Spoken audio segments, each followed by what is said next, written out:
Here to talk to you about the prophetic ministry of Ellen G. White. When I came to Southern, I was assigned a number of classes, and the area that I have done much of my research and studies in is preaching and several other areas.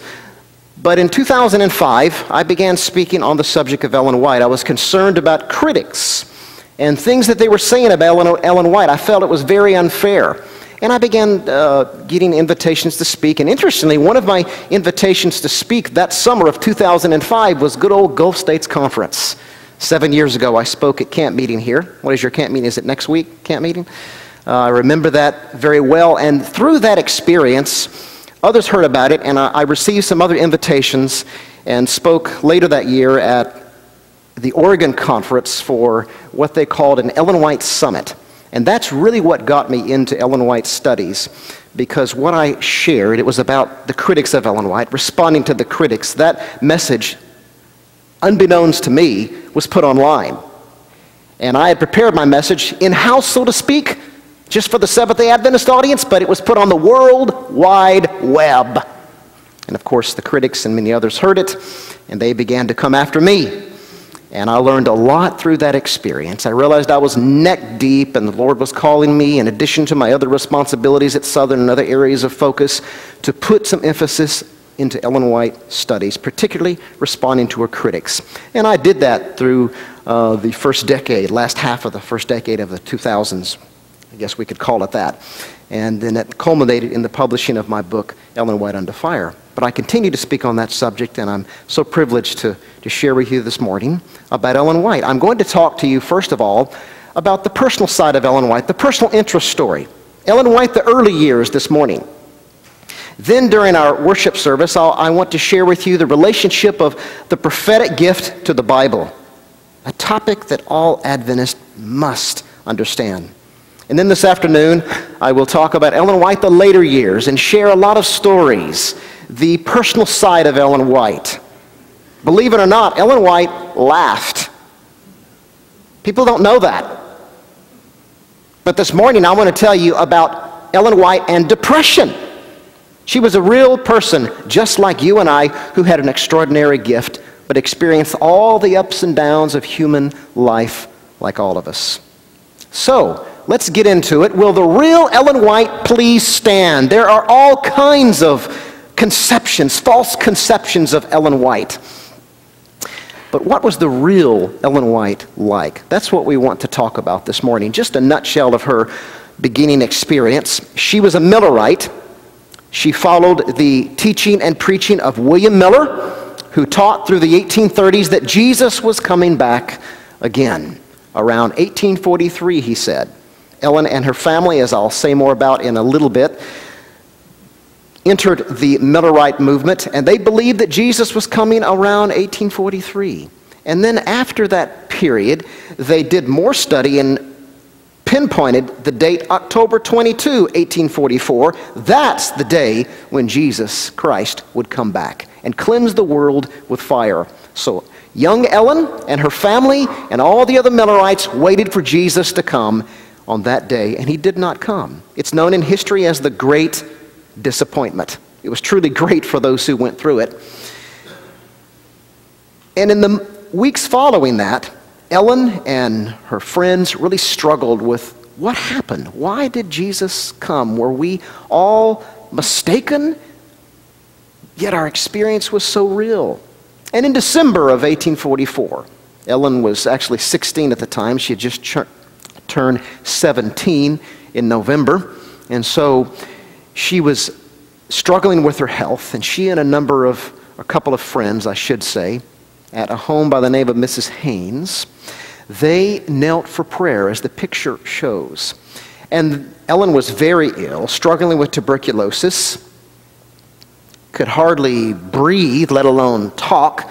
So they got on their knees and they poured their hearts out to God, asking for wisdom, for understanding of what happened on the disappointment. What was this all about? Where was God during this time? And they were seeking the Lord, and at that point she had her first inaugural vision that began a 70-year prophetic ministry. Won't take time today, maybe this afternoon, to go into the details of that first vision It's a fascinating study. I spend several class periods with my students going through that vision. But that vision pinpointed the experience of the people of God, walking in a long and narrow path. And some fell off the path, and those who took their eyes off Jesus, those who kept their eyes on Jesus, stayed on the path as the picture showed. This first vision captured major themes that would dominate Ellen White's prophetic ministry for the next 70 years. One of those is the light you'll see in the picture behind her. In fact, this first vision was bathed in light. There was light illuminating a pathway from behind them, the light ahead of them. Jesus was at the head of the path. And the light behind she would describe as the midnight cry. That was the message of the Millerite movement, that Jesus was coming. And they later understood it to be a transition of his high priestly ministry in heaven, the beginning of the great judgment, the judgment hour message. That's a theme that was continually repeated throughout her ministry for the next 70 years. That something of significance took place on October 22, 1844, that it was the beginning of the final judgment. The 1844 judgment, Christ's high priestly ministry, that became a significant theme in her prophetic ministry.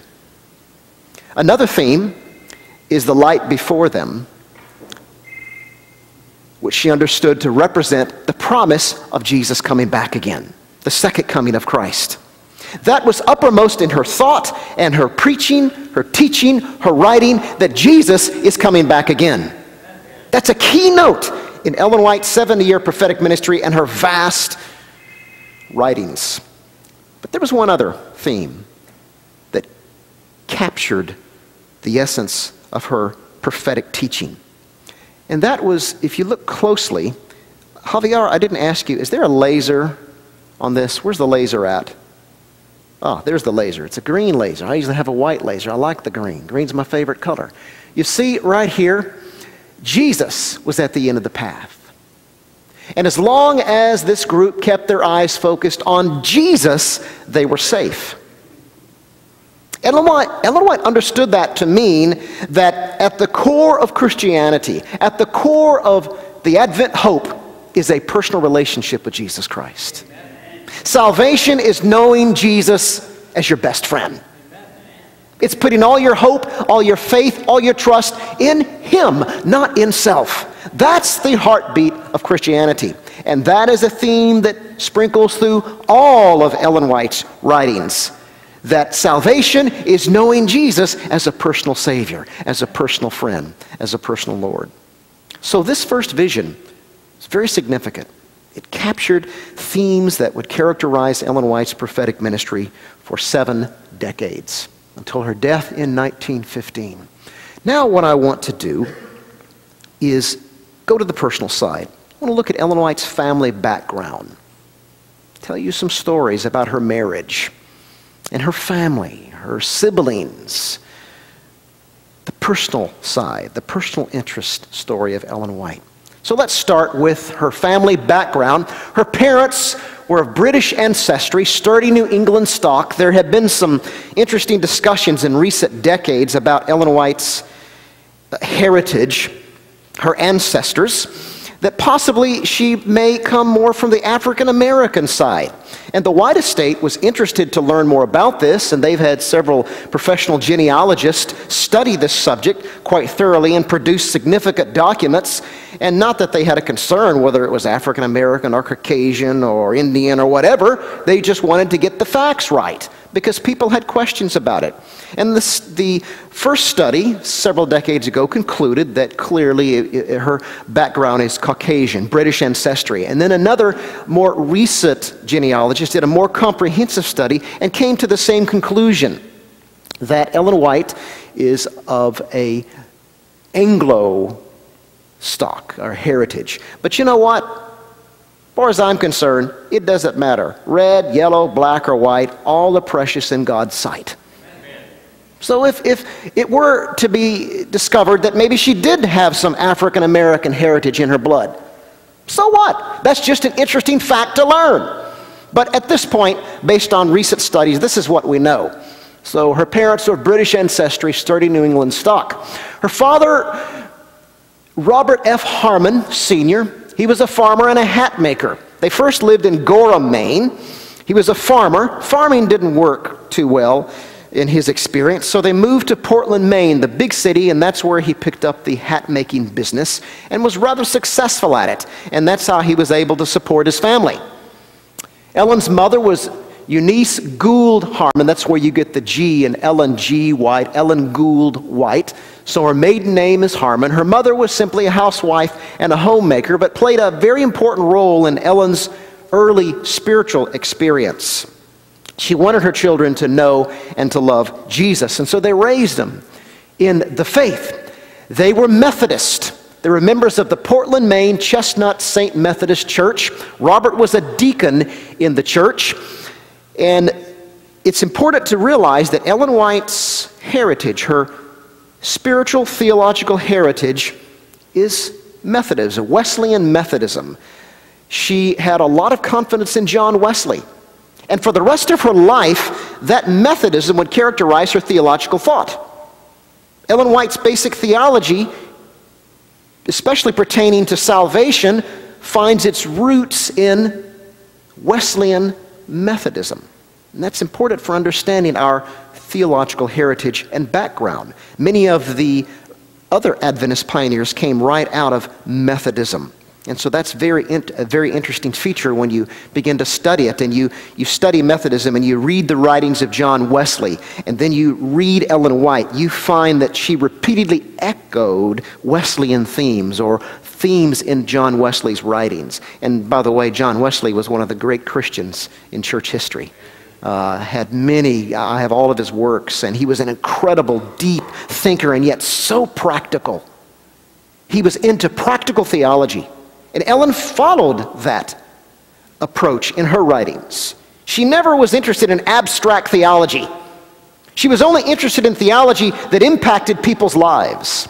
That's why her writings are so devotional and so practical and so relevant and so meaningful to us. That heritage comes right out of her Wesleyan heritage.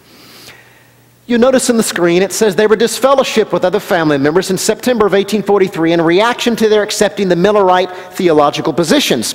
Now, William Miller, his story is a fascinating one. I love to tell that story as well, but I was not invited to speak to you about William Miller. But his conversion experience is quite dramatic, and he discovered from his Bible study and study of the prophecies of Daniel and his calculations of the 2300 days that Jesus was going to come around 1843. So he came to that conclusion really in 1818 after 2 years of intensive study. And so he kept quiet for a while, but then in the 1831 he began to go public with the message. And so throughout the decade of the 1830s, Miller proclaimed that Jesus was coming around 1843, he said. He never said a date, but he said around 1843. The Harmon family joined the Millerite movement as it was reaching its apex of excitement. And things really began to change when you get to the early 1840s. In the 1830s, preachers loved for William Miller to come to the church. He was a church growth agent. Whenever Miller would come to a church and preach on the prophecies, the church grew. In fact, William Miller led more people to a personal relationship with Jesus than he did an understanding of his calculations of the prophecies in the 1830s. By the time you get to 1842, 1843, that's when things changed because it was getting close to the time when Jesus was coming. Now, in antebellum America, that is, America before the war, before the Civil War, Protestant theology was characterized with this idea that mankind was going to get better and better and better, that we were going to advance on our own, that eventually we would usher in the great millennium in Revelation.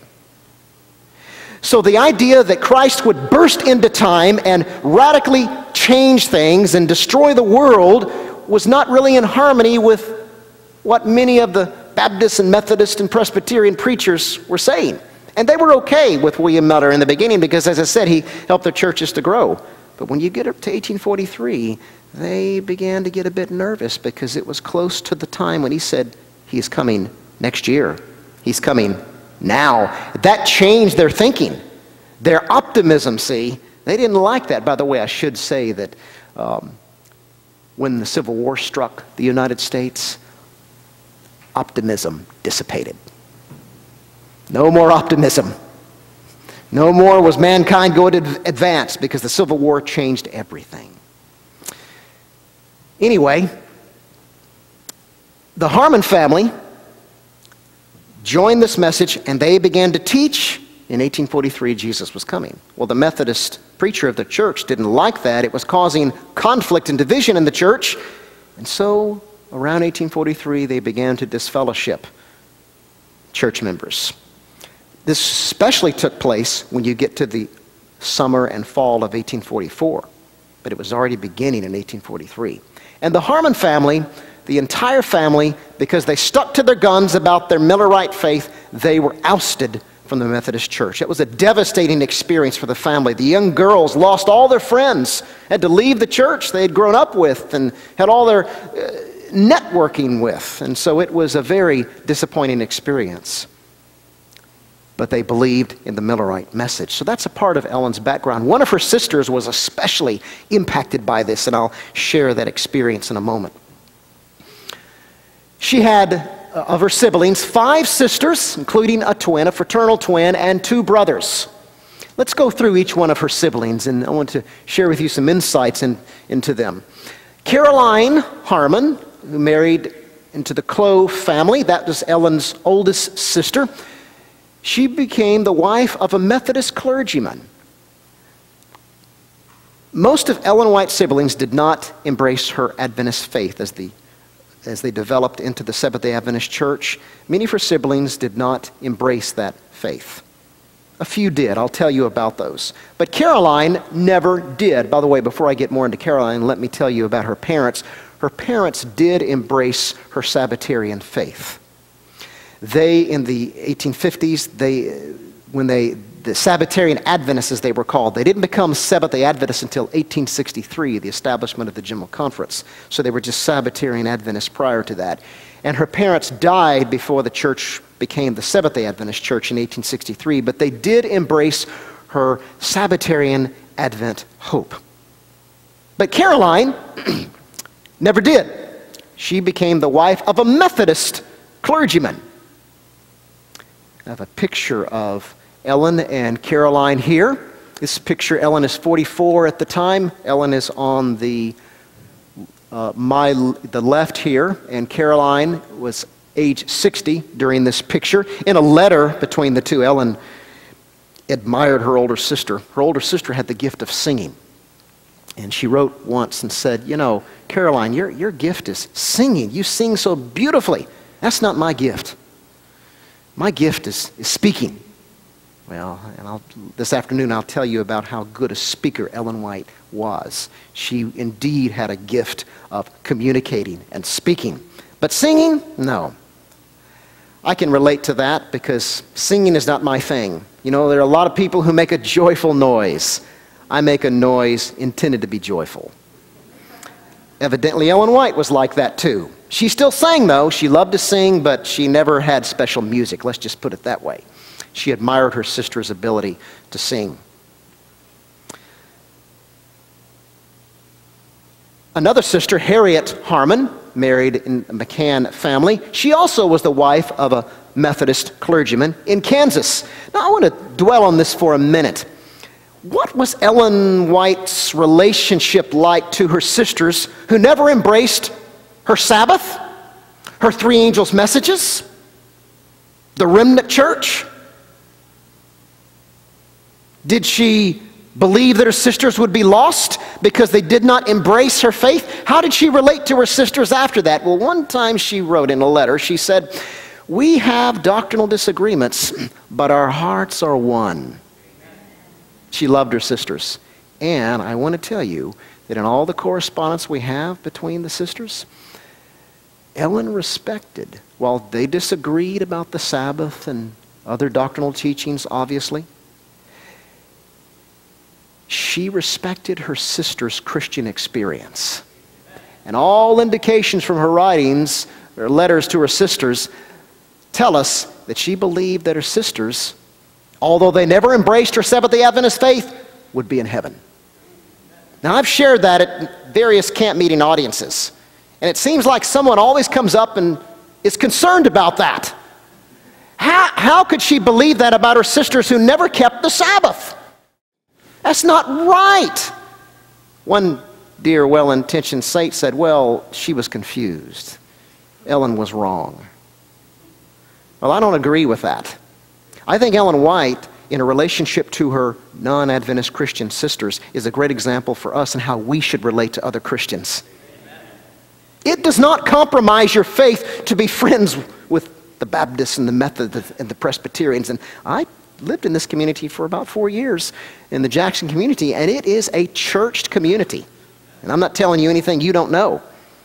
And we can be friends with these folk. And the best way to witness is not post a sign like they once did in the Collegedale area on the interstate between Collegedale and Cleveland. Big sign said, Sunday is the mark of the beast. All the people driving up and down the interstate saw that sign. That's not a good way to witness. Now, I believe about the mark of the beast and all, and there's a time and place for that, excuse me. But not on a billboard like that. That comes after a careful Bible study, after you've already been studied other subjects. But we can connect with them about Jesus. They need to know that Seventh-day Adventists, above all, love Jesus. And Ellen White set the example for us. How she related to her sisters, how she related to Christians. Christians of other faiths.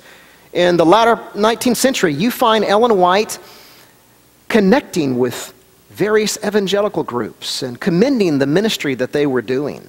And so that's quite an example for us. We tend to ostracize ourselves. You know what I mean? I'm not saying you do that, but I've seen groups who do that. And that's Babylon out there. We don't want to connect with them. That's the Babylon idea. It doesn't really apply to the very end of time. God has his people. They may not be keeping the Sabbath, but God has his people everywhere, and we can connect with them. And Ellen White leads the way. That did not compromise her faith, her Sabbatarianism, and her faith in the remnant, or any of that, by befriending these other Christians. John B. Harmon, another sibling, brother, was a businessman in Illinois. And Mary Plummer Harmon married into the Foss family. Hazen Foss, that's a very interesting story. Hazen Foss, he actually, a white male who received visions prior to Ellen White's experience. Mary Plummer did accept the Seventh-day Adventist beliefs, but never became a baptized member. So, similar to Ellen's parents, embraced the faith, but never really became a part of the movement. But in this case, Mary did live through the establishment of the General Conference, but never officially joined the church, but embraced the faith. Sarah Harmon Belden, married into the Belden family, Sarah did become a Seventh-day Adventist. So 2 of Ellen White's siblings, as far as we know, did become Seventh-day Adventist. And then Robert F. Harmon Jr. is the only brother of Ellen to become a Seventh-day Adventist, died of consumption at age 27. Now, the most interesting sibling is Ellen's fraternal twin, who she called Lizzie. Elizabeth Harmon married Reuben Bangs, a Portland, Maine grocer. Lizzie never accepted Ellen's gift, never became a Seventh-day Adventist, never embraced Christianity, rejected the Christianity of her youth. Arthur L. White, that's the ALW, who managed the White estate during much of the 20th century, said that Ellen White, his grandmother, did not expect to meet Lizzie in heaven. Because Lizzie never kept the Sabbath? Because Lizzie was not a vegetarian? No. Because Lizzie never made a pretext of religion. We think that Lizzie really took the disfellowshipping from their home church in Portland, Maine hard. As I said earlier, they lost all their friends. It was a very difficult experience on all of the children, all of the family. But Lizzie took it especially hard and apparently rejected all of Christianity because of that, held a grudge the rest of her life. Ellen ministered to her sister over the years. In fact, on her dying bed, Ellen wrote a moving letter appealing to Lizzie to embrace Christ. I'm going to share excerpts from that letter in my afternoon presentations. But that's why we believe Ellen didn't believe her sister would be in heaven, because as far as she could tell, Lizzie never embraced Christ. And here is a picture of Lizzie, the two. You can see the resemblance. Of course, there is a difference in the facial features because of Ellen White's accident I'm about to tell you about. At age 9, Ellen Harmon suffered a tragic accident which she later wrote was to affect my whole life. She was struck on the nose by a stone, hurled by a classmate, angry at some childish trifle. And the story is, she'd had some argument with one of her classmates, and it was an intense argument. And so she and one of her sisters were walking away, trying to get away from this girl, and the girl was following them. And we used to think this was in the main park in Portland, but we've discovered recently that there's another location which now is an apartment complex. But it was actually a shortcut to get to her father's business, the hat-making business. And so they were walking fast, trying to escape this girl. Not sure what her intentions were, just a childish argument. The girl, perhaps not meaning to cause any serious damage or harm, picked up a rock and hurled it, perhaps to strike by the side of the girls to scare them.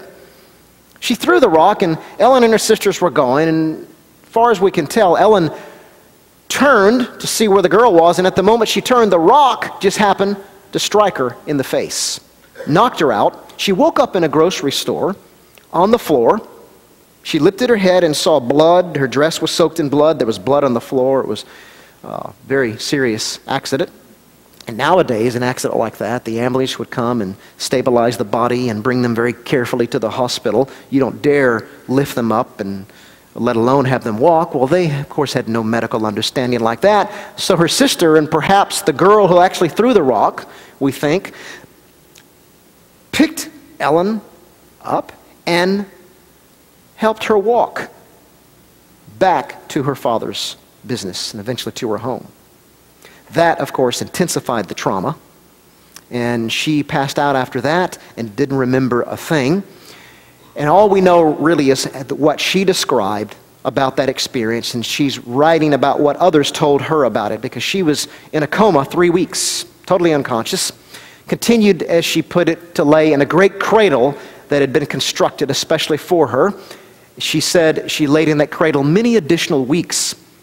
I was reduced almost to a skeleton, she said.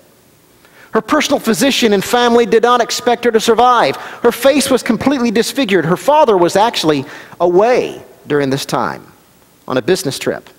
And she wanted to go by the business because that was just the location to go, but although her father wasn't there, he was away. He returned and went into the room to see his daughter. He didn't even recognize her. Of course, her face was swollen and just terribly distorted because of this. And they didn't believe she would live. In the 19th century, a person who's about to die, they described them as marked for the grave. And they said she was marked for the grave. All the family and friends believed there was no way this weak, frail little girl is going to live. Here's a picture, one of the earliest pictures we have of Ellen in her early 30s. We have no picture when she was young where you can see more, probably would have seen more of the effects of the accident, the scarring. Evidently, as a teenager, she was quite unpleasant to look at. But over time, there was healing, and you can still see some remnants of it. Her nose, of course, had this shape. It was different from prior to have been different had it not been for the accident. If she were around today, do you think she'd get a makeover?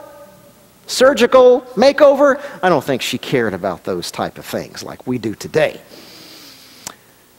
But that's one of the earliest pictures we have of her, and you can see some of the remnants of the accident. But I'm sure a decade prior to this, it looked quite different. Convinced that she was dying, the young 9-year-old Ellen gave her heart to Jesus in simple faith. This is the first stage in Ellen White's conversion experience.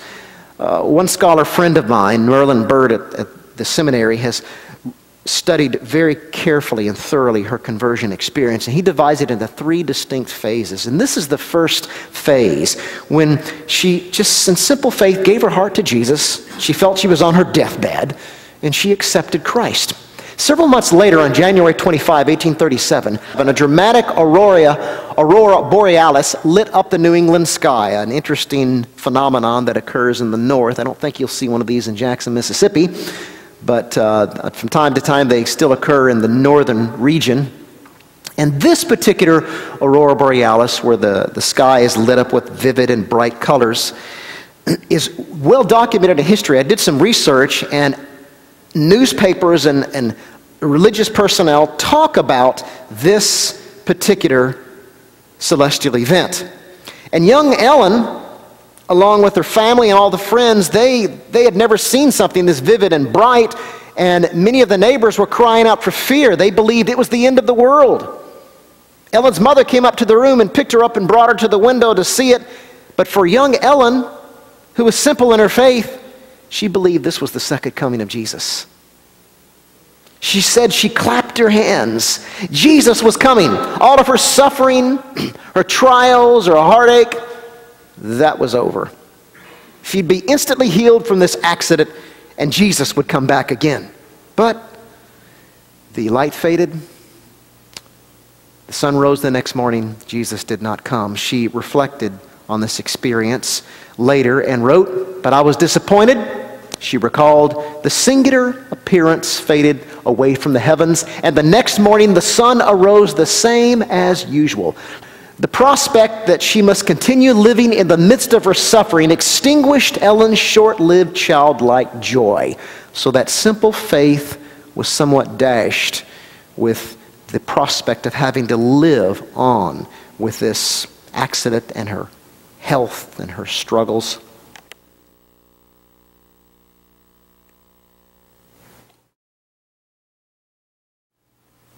Over the next 4 years, she struggled with discouragement and chronic depression. Many people don't know that. The young Ellen White, as a teenager, had chronic depression, chronic discouragement. So any teenagers that have had some tough times can relate to Ellen White. She knew what it was like to be depressed, and she had bouts of depression the rest of her life. She learned to control it through her faith and experience, but that is something that her temperament tended to gravitate towards, and it was something she struggled with. Because of her poor health, she could not return to school and gave up her hope of an education, something she very much desired. Now, Ellen was a smart girl. She was a straight-A student. She loved schooling. She loved reading. The prospect that she could never formally go to school again was very discouraging to her. In fact, interestingly, years later, when she was on a train, she was talking to person she was riding with, and she had a deep voice that you could hear easily, and a woman from behind said, "Excuse me, ma'am, is your name Ellen Harmon?" And she said yes, and they got to talking, and this woman was a classmate of Ellen's in elementary school. And she says, "I remember you were really smart, and the teacher always called on you to read the lesson. That's why I recognized you, your voice. I still remember it from childhood." And so that just reinforces the good experience Ellen had as a student. But that was over. She never was able to go back to school after that. However, she self-educated herself, and she read profusely. And if we were to talk about the plagiarism charge, that's where I would bring in a discussion about how much Ellen White read and how she carefully used those writings in her own writing. She engaged in literary borrowing, which is perfectly legitimate, not plagiarism. That, of course, is another subject. I should say in my next book that I'm working on this summer and all that's next year, it's going to deal with the issue of plagiarism and the shut door charge and Civil War charges. You know, we're in the 150-year anniversary of the Civil War, and so the Pacific Press wants me to say something about the Civil War and Ellen White, so that will come out in my next book. She described her feelings. "I was unreconciled to my lot," she wrote, "and at times murmured against the providence of God in thus afflicting me. So she began to turn her anger towards God, and this brought guilt. And that assurance of salvation she had diminished. Her conscience was unusually sensitive, and she experienced strong feelings of guilt over her resentment. Her simple faith in Jesus disappeared, and she was left in darkness. This feeling was compounded by her belief in an eternally burning hell, which exacerbated fear and agony of soul. Just like many churches of the day, they taught eternal burning hell, that you will burn and burn and burn in hell and then burn some more and it will never ever end. That was connected to the teaching of immortality of the soul, that when you die, the soul goes up to heaven or goes right to hell. That is, the soul lives on beyond the body, as we all know, clearly unbiblical teachings. But she was brought up to believe this, but it had a personal impact on her. Her lack of assurance of salvation and the prospect of burning in hell caused her great mental anguish. Listen to her description of her experience. In my mind, the justice of God eclipsed His mercy and love. The mental anguish I passed through at this time was very great. I had been taught to believe in an eternally burning hell.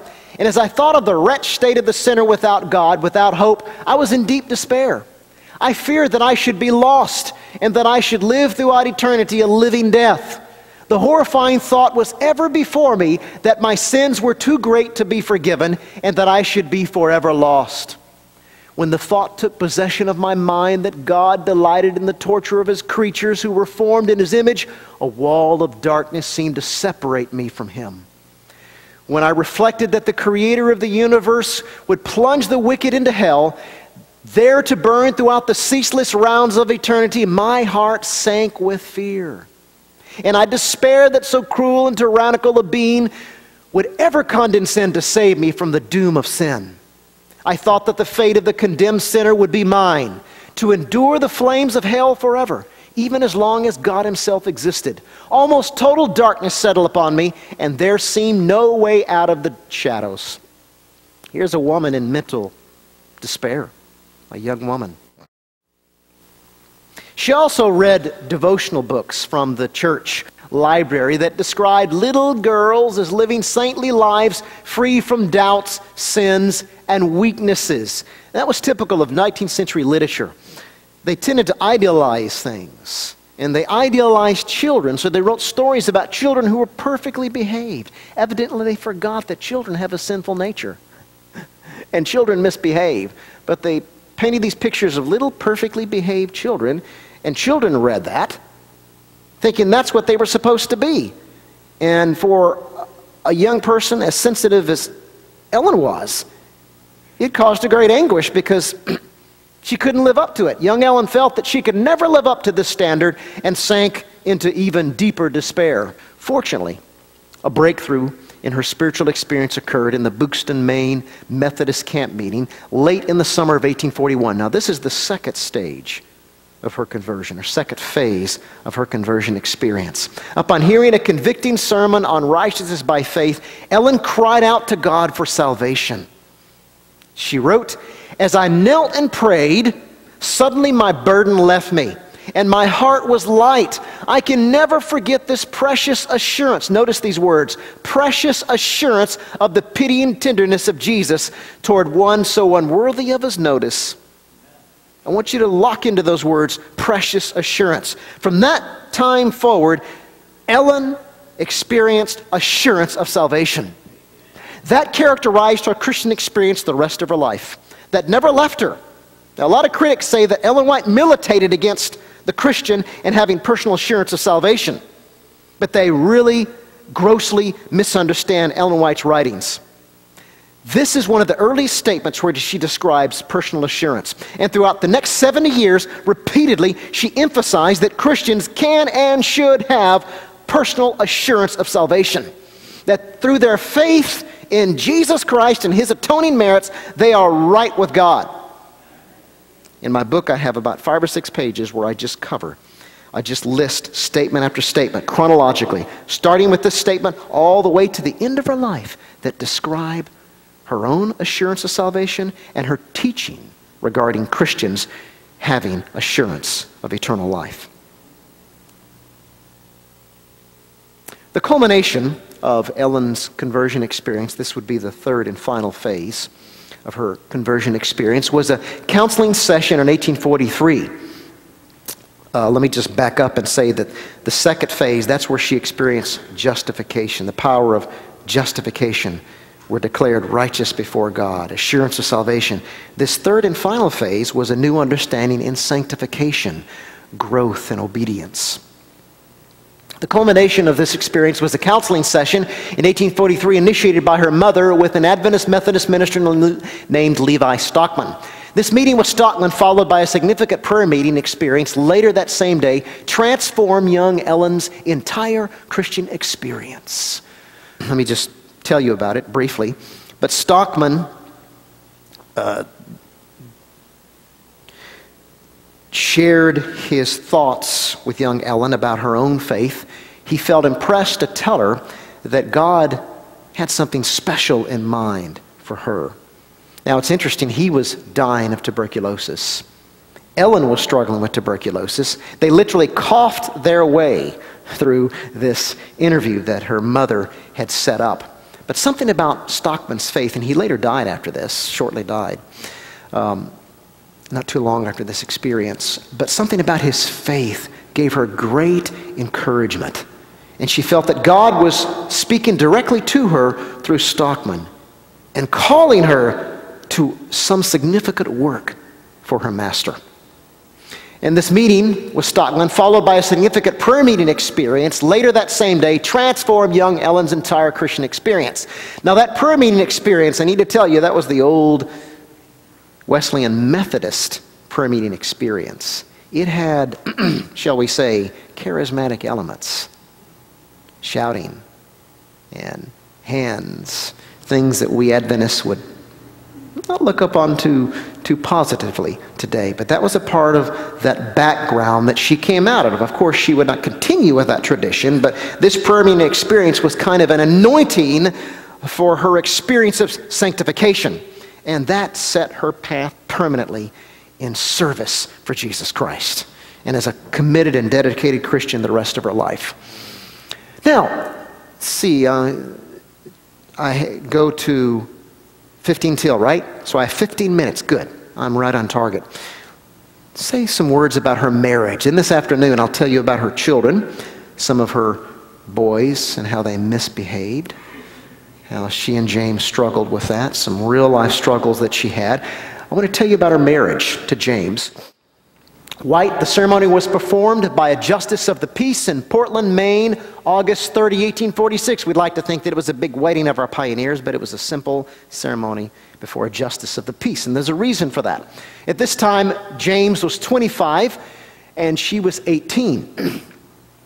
When Ellen began to share her visions, she needed a male to travel with her to provide protection. Now, her sisters had been traveling with her at that time, so she needed a male to travel with her, yet at the same time in the Christian community, it was scandalous for a woman to travel with a male if they weren't married.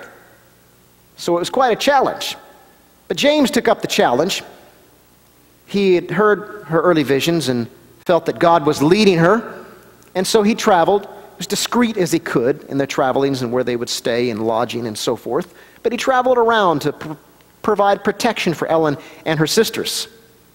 Now, in the beginning, James was adamantly against marriage. In fact, he called marriage in 1845, because see, at that point, he still believed Jesus was coming any day now. He called marriage the wife of the devil. No marriage. Well, that evidently changed for James, as they realized that Jesus wasn't coming as soon as they thought. Still, he was coming soon, but not right now. And he and Ellen got to know each other better. You know, there were some sparkles as they worked together in the eyes as they looked at each other. But at the same time, they felt that they could do a greater work if they were married. So really, it was a simple agreement. And that's why they got married by justice of the peace. Simple, straightforward, legal ceremony. But there was love involved too. In fact, as you read the accounts of their marriage and their letters back and forth over the years up until James' death in 1881, they had a warm, loving, and happy marriage. You can read the many expressions of affection that they shared between each other. Now, if I stopped there, that would really be nice and idealistic, wouldn't it? Oh, Ellen the prophet, had such a nice wedding. Well, of course she did. She had an extraordinary gift. Well, let me tell you, their marriage had its ups, but it also had its downs. It was a normal marriage like all of us. They fought over their children. I'm going to tell you about Edson this afternoon. Edson was a very disobedient child. And they argued over how to discipline Edson. James, stern disciplinarian. He wanted to nip it in the bud. He would take the belt off, or I guess in those days the paddle out, deal with it that way. Ellen was more conciliatory. She used words in lecture, and they were constantly disagreeing about Edson. I'll share with you some things here in a little bit where they struggled with Edson, and it caused conflict in their marriage.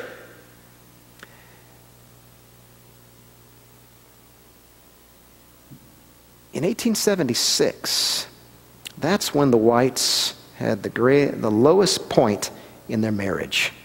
Now, I'm going to share with you some things that most Adventists don't know, at least those that have heard myself and others who share these things have shared this at camp meetings, but I find a lot aren't aware of this.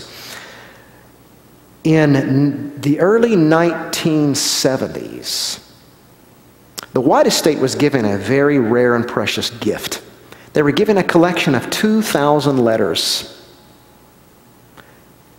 correspondence between major pioneers and letters that Ellen had wrote, that the White estate had not known had even existed. They were in the family of descendants of Lucinda Hall, who happened to be Ellen White's best friend in the early years. And in these letters, this collection of letters, the White estate filed them, integrated them into the system. They've been a great help. They authenticated them, that they were Ellen White's letters. There were 4 letters written in 1876, where Ellen confides in her best friend Lucinda the struggle she was having in her marriage with James. Now, these letters have not been published in their entirety. I'm just going to read to you excerpts from them, but it's a fascinating study in Ellen White's experience. But here's the shocker. During this time, Ellen and James had a temporary separation. Conflict was pretty intense. Let me give you the background. Now, from 1865 to 1881, James had a series of strokes. Prior to 1865, he was just full of energy, and he had done so much for the church, but literally he wore himself out. Didn't really practice the health principle, shall we say. In fact, his wife often had to minister him back to health after his first stroke, which was his most significant stroke. But he had repeated strokes up until his death in 1881, and that affected his personality. And so in the later years, he became quite cantankerous, argumentative, negative, critical of his wife. After all, Mike, it couldn't be the easiest married to a prophet. So there were some struggles inherently in that relationship due to that experience. But let me share with you some of these letters, some excerpts from these letters.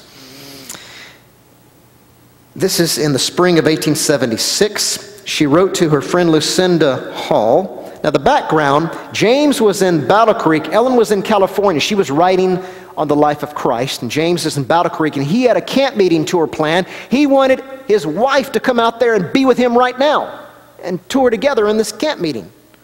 She didn't want to. And she wrote to Lucinda, she said, "I have not lost my love for my husband, but I cannot explain things. I can but dread the liability of James' changeable moods, his strong feelings, his censures, his viewing me in the light he does." There's a sign that there'd been a lot of conflict. Normal conflict. Any marriage here without conflict? That's why I like to share this with an audience of married couples, as they can relate to this. This makes Ellen White more human, just like us. Now listen to this. She said to Lucinda, James again, she's responding to his appeal for her to come out east and be with him. "Shall I come east? James' happiness might suddenly change to complaining and fretting. I am thoroughly disgusted with the state of things, and do not mean to place myself where there is the least liability of its occurring. I must work as God should direct. God in His providence has given us each our work, and we will do it separately, independently. He is happy, I am happy, but the happiness might all be changed should we meet. A great share of my life's, and here's a bit of discouragement, a great share of my life's usefulness has been lost. I cannot have confidence in James' judgment in reference to my duty. He seems to want to dictate to me as though I were a child. So there's some interesting conflict going on here. 2 days later, she again wrote to Lucinda. She's writing every other day here to Lucinda, unloading her burdens.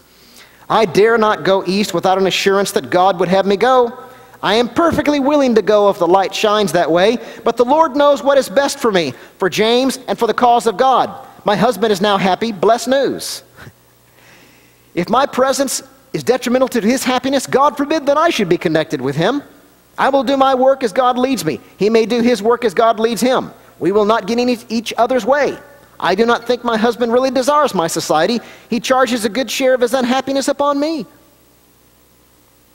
I think, she penned to Lucinda a few days later, he would be satisfied if he had the entire control of me, soul and body, but this he cannot have. I sometimes think he is not really a sane man, but I don't know. May God teach and lead and guide. His last letter has fully decided me to remain this side of the mountains. That's what I meant by a little separation there, see.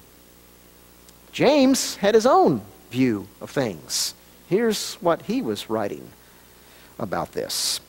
He wrote to his son Willie.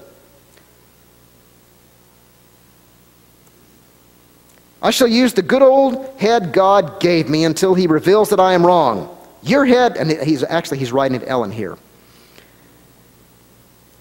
I shall use the good old head God gave me until he reveals that I am wrong. Your head won't fit my shoulders.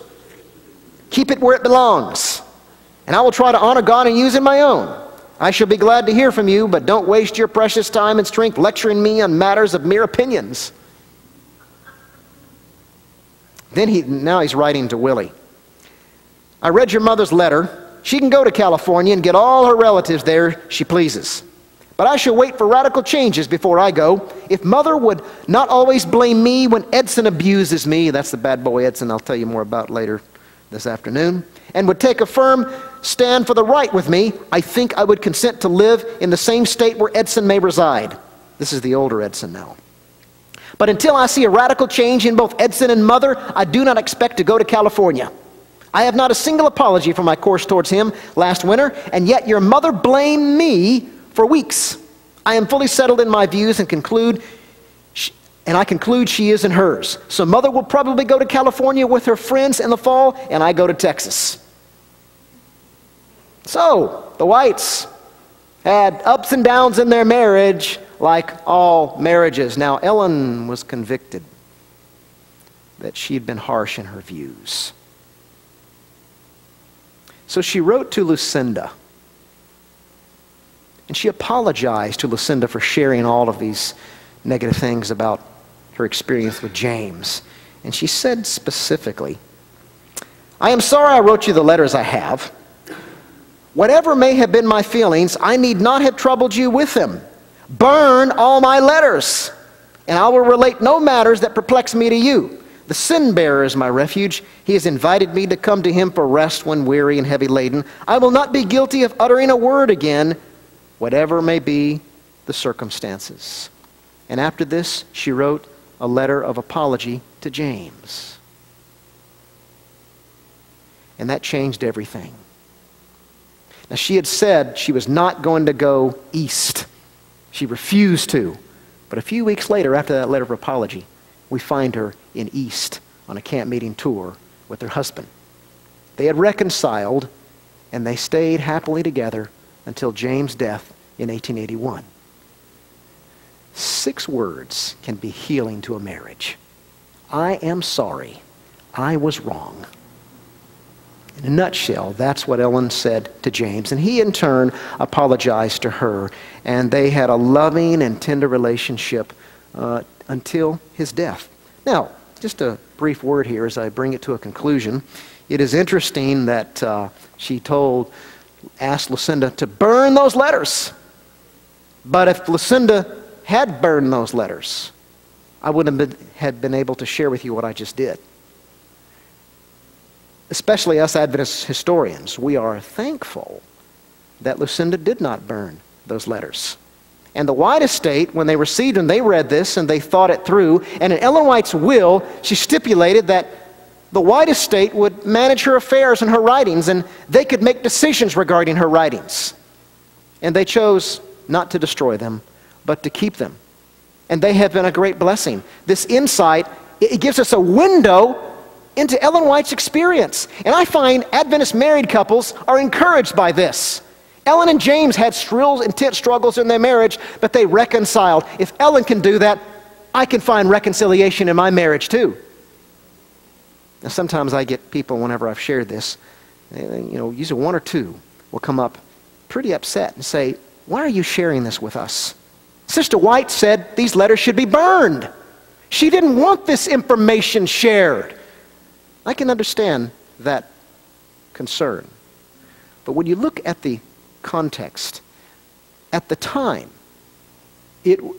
Lucinda didn't share the letters. She didn't burn them, but she certainly didn't broadcast them. It would have caused trouble for people then to know that James and Ellen had struggles like this in their marriage. The context was right. Those letters should have been either destroyed or just kept secret. And they were kept secret.